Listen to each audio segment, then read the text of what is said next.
What's going on, everyone? Welcome back to the Performance Vault. Today, we're looking at 10 of Heath Ledger's most iconic performances. Whether it was a cowboy hiding years of heartbreak, a reckless knight determined to change his stars, or a clown who completely changed how we see superhero villains. Each of these performances revealed a new side of Ledger. With every role, he brought a mix of energy, raw emotion, and a depth that made him and his performances unforgettable.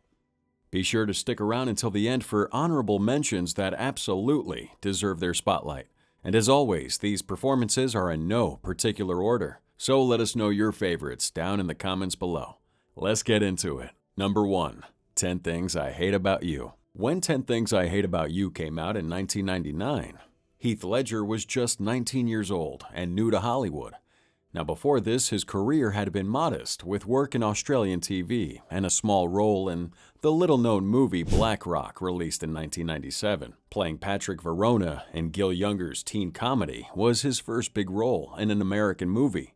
Loosely based on Shakespeare's The Taming of the Shrew, the movie tells the story of Patrick Verona, a mysterious outsider who is paid to date Kat Stratford, a sharp girl played by Julia Stiles, so her younger sister can date.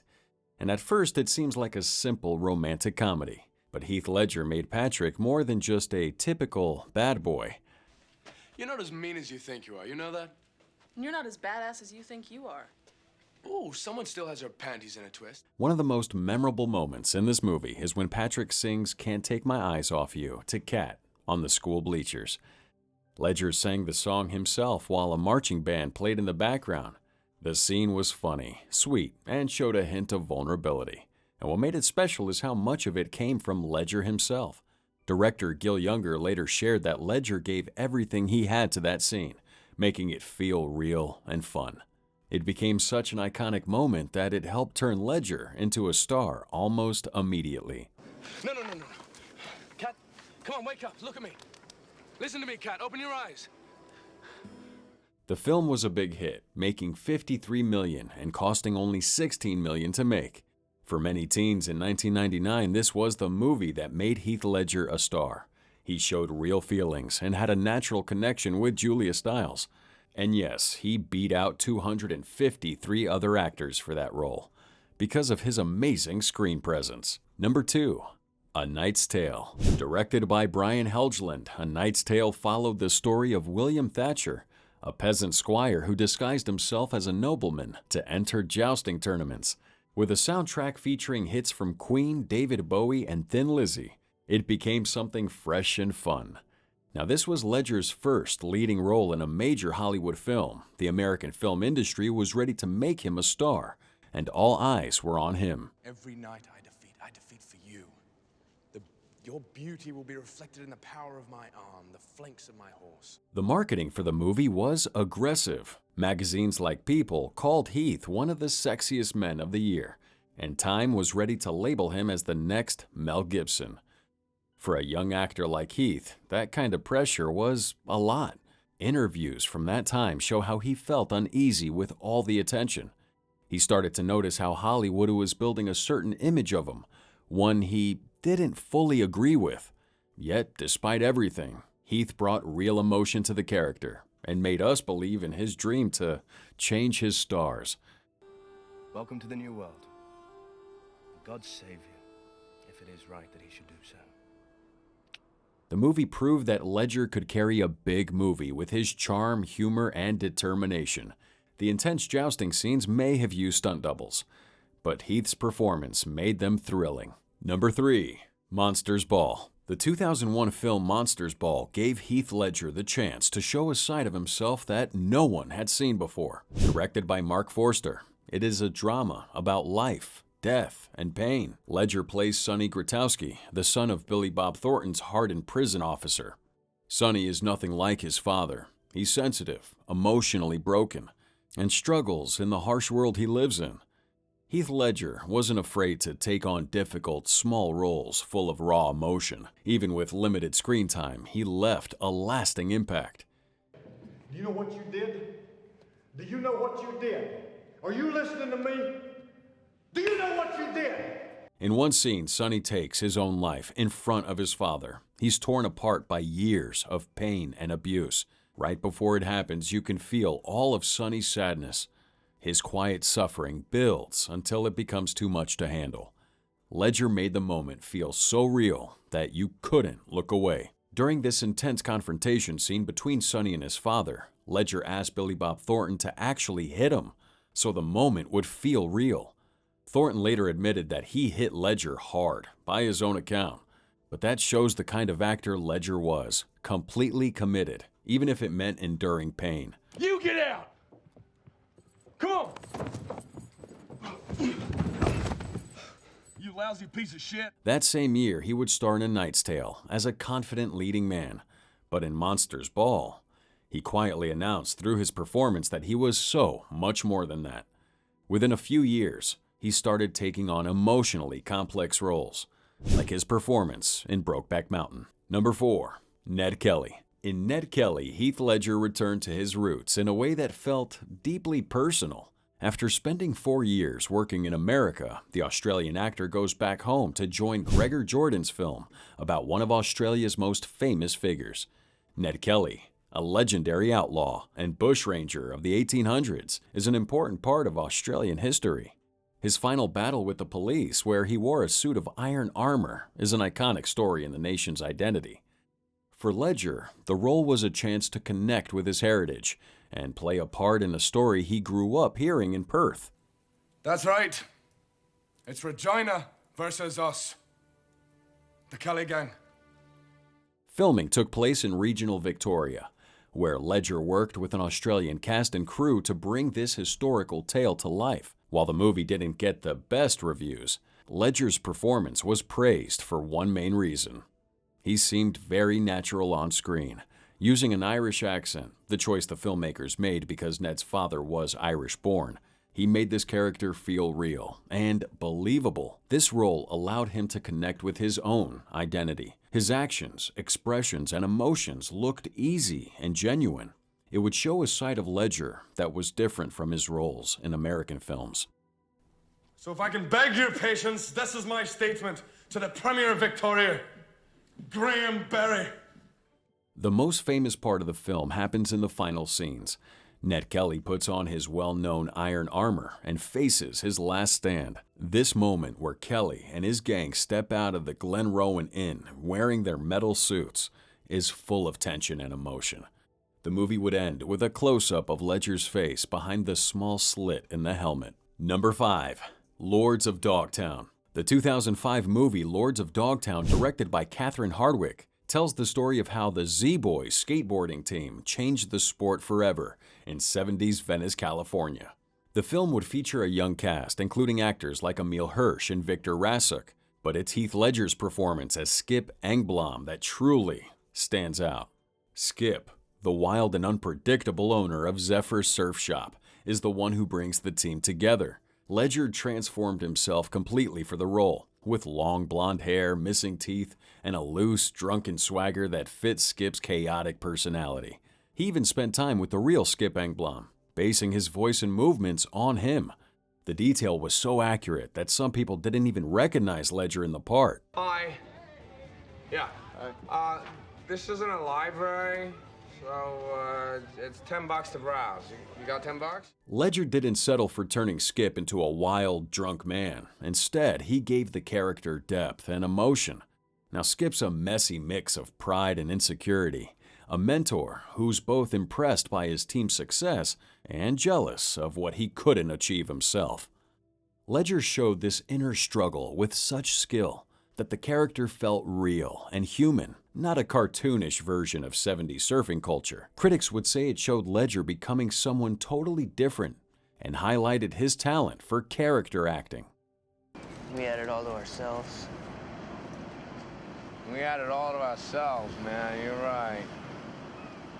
There's a chaotic scene where Skip acts recklessly at this party. It's perfectly showing the carefree and wild spirit of the time. And some of these moments were improvised, which made him feel even more real and raw. And you can tell that Ledger's focus on these small details helped make the whole film a lot better. Number 6. Brokeback Mountain. Brokeback Mountain, directed by Ang Lee, is based on Annie Proulx's 1997 short story. It tells the story of Ennis Del Mar, played by Heath Ledger, a quiet Wyoming ranch hand who falls in love with Jack Twist, played by Jake Gyllenhaal. Now, they meet during the summer of 1963 while working together as sheep herders on Brokeback Mountain. Their relationship, however, stays a secret and lasts for 20 years. I'm saving for a place myself. Alma and me will be getting married when I come down off this mountain. Heath Ledger's performance as Ennis is widely seen as one of his best of the 2000s. Ennis is a man who's struggling to express what he feels, even to himself. Ledger would show this through small details, like speaking in a low, tight voice, barely opening his mouth, and keeping his body always tense. He explained that he got those traits from watching men in rural Australia while growing up, men who hid their feelings in the way they carried themselves.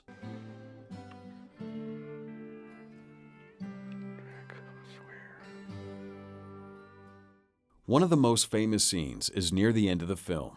Ennis stands in a closet holding Jack's shirt inside his own, and this heartbreaking moment shows years of grief and love that he could never fully show before.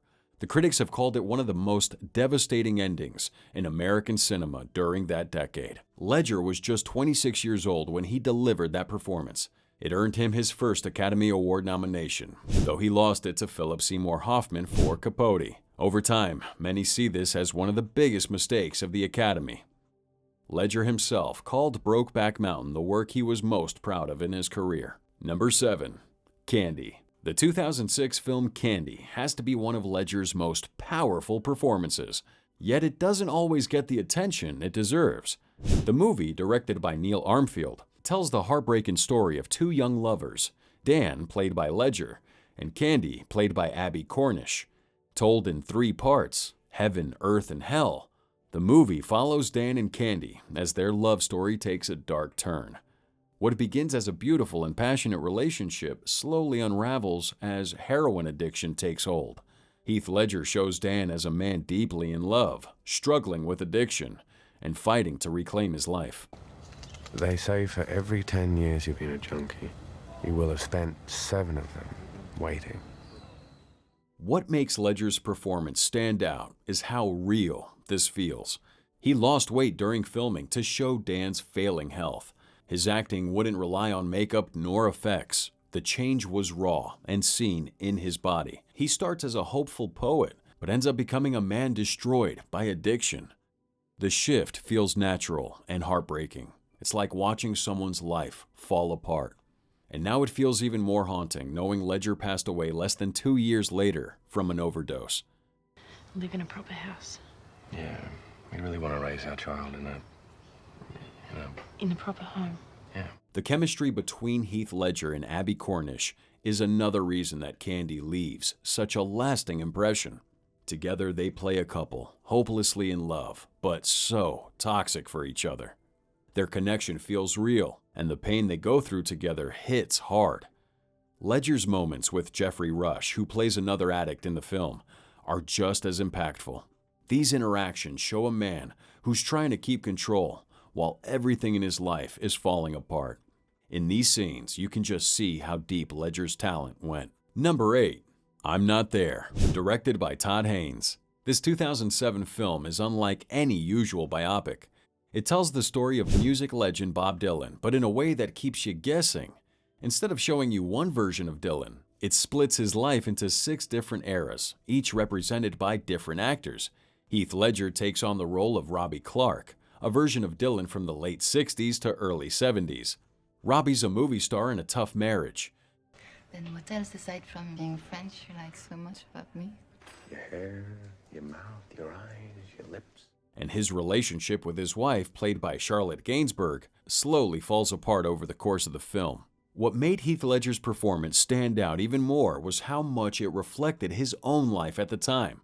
When he worked on this movie, Ledger was a young father, navigating fame, life with Michelle Williams, and the spotlight that came with both. Their breakup didn't happen until after filming wrapped, but the strain Robbie shows on screen still feels personal. The way he delivers his lines feels raw and honest, all because he was going through a similar experience in his own life. Although I'm Not There is a movie with lots of different stories and characters, Heath Ledger's role stands out. His scenes may have been just small parts of the bigger picture, but they're filled with emotion. The movie was well received and even won the Special Jury Prize at the 2007 Venice Film Festival. Number 9. The Dark Knight. Directed by Christopher Nolan, The Dark Knight is the film that earned Heath Ledger a posthumous Academy Award for Best Supporting Actor. Ledger played the Joker, but not like any version we'd seen before. There was no backstory, no explanation, no origin to make sense of how he became who he was. He simply existed as a chaotic force, fully formed, and left everyone stunned. Nolan and Ledger made this decision early on, wanting the Joker to stay mysterious, and it worked brilliantly. To create this version of the Joker, Ledger went to insane lengths. He secluded himself in a London hotel room for weeks before filming began, and during that time, he became absorbed in this character. He kept a scrapbook journal full of images, notes, and clippings from things like A Clockwork Orange and old clown photos. Now, this helped Ledger deeply understand the Joker's mindset. He also spent hours working on the Joker's voice and practiced it to make it sound just right. Ledger created the Joker's famous laugh and gave him strange movements. Then why do you want to kill me? I don't want to kill you. What would I do without you? The way he flicked his tongue and moved made this character creepy and unforgettable. When this movie came out in 2008, it amazed everyone. Heath Ledger's Joker was chaotic, scary, and full of surprises in Gotham City. His scenes with Christian Bale's Batman were unforgettable. The face-off in the interrogation room and that tense ferry scene are still talked about today.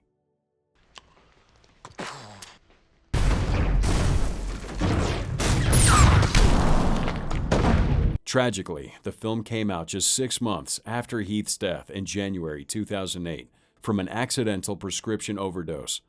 Though his passing added a layer of sorrow, it wasn't the reason for the acclaim his performance received.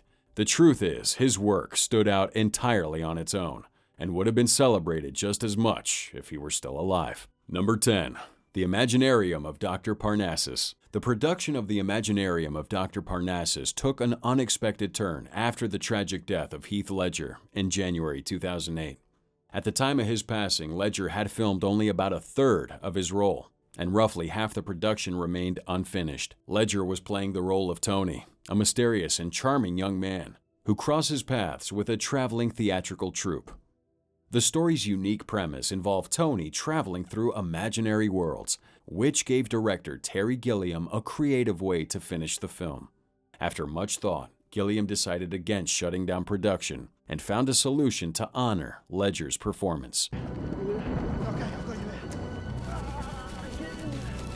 Okay, put your arms around me. Put your arms around me. To complete the unfinished scenes, Gilliam brought in 3 talented actors, Johnny Depp, Jude Law, and Colin Farrell. They portrayed Tony during the segments set inside the magical, imaginary worlds of the film. Each actor adjusted their own style to match the transformation of Tony's character within the fantasy sequences. This innovative choice allowed the film to maintain its storyline while honoring Ledger's original portrayal. Remarkably, Depp, Law, and Farrell donated their entire salaries for the project to Ledger's young daughter, Matilda, as a tribute to their late friend and colleague. She wanted me to come have a little chat with you about what happened today with the young lady behind the mirror. The real-world scenes that Ledger had filmed before his death remained untouched. Tony's first scene, where he's found hanging from a bridge, drew attention from critics for its haunting and ironic imagery. Despite the challenges of completing this movie, Ledger's work was widely praised for showcasing his charismatic side, far different from his darker role in The Dark Knight. This performance revealed his versatility as an actor and left an emotional impact, especially knowing it was the last role he would portray. When The Imaginarium of Dr. Parnassus was finally released in late 2009, it became a tribute to Ledger's talent and the collaborative spirit of his colleagues. The credits dedicated it as a film from Heath Ledger and friends, symbolizing the collective effort that made it possible. Naturally, any reflection on Heath Ledger's career would feel incomplete without highlighting a few more standout performances. These roles each held their own significance and could easily serve as the centerpiece for making a detailed video like this one, Black Rock, 1997. This was Heath Ledger's first feature film, a small Australian drama about the rape and murder of a teenage girl in a beach community. He played a brief supporting role in the movie, and it came long before his American career began. The Patriot, 2000. In this Revolutionary War epic directed by Roland Emmerich, Ledger plays the role of Gabriel Martin, the eldest son of Mel Gibson's character. It's a powerful supporting role that showcased his talent and brought him into the spotlight in American cinema. This film marked a turning point in his career, coming between his breakout performance in 10 Things I Hate About You and his lead role in A Knight's Tale. The Four Feathers, 2002. This film's an adaptation of the A.E.W. Mason novel, directed by Shekhar Kapoor. Ledger takes on the role of Harry Faversham, a Victorian British officer who's branded a coward after resigning his commission on the eve of his regiment's deployment to Sudan. It was one of the first times he chose to play a more complex anti-heroic character. The Order, 2003. In this supernatural thriller directed by Brian Helgeland, Ledger plays Alex Bernier, a young priest from a small mysterious order called the Carolingians, tasked with solving a mysterious case connected to the Vatican. While not as well known as some of his other roles, this film remains an interesting and unique entry in his career. The Brothers Grimm, 2005. This movie marked the first of two films in which Ledger worked with director Terry Gilliam. Ledger plays Jacob Grimm, the younger, more sensitive brother, who actually believes in the fairy tales the pair use to con villagers. He stars alongside Matt Damon, who plays his older, more cynical and money-minded brother, Will. Casanova, 2005. In this period comedy directed by Lasse Hallström, Heath Ledger plays the famous romantic Giacomo Casanova. This lighthearted and charming performance came out the same year as Brokeback Mountain, showing how truly talented Ledger was at playing completely different roles in such a short time. And that brings us to the end of our video. Thanks for hanging out with us. Let us know in the comments which actor you want us to cover next. Subscribe if you're new and hit that bell icon so you know when we upload our next video. Have a good day and we'll see you next time.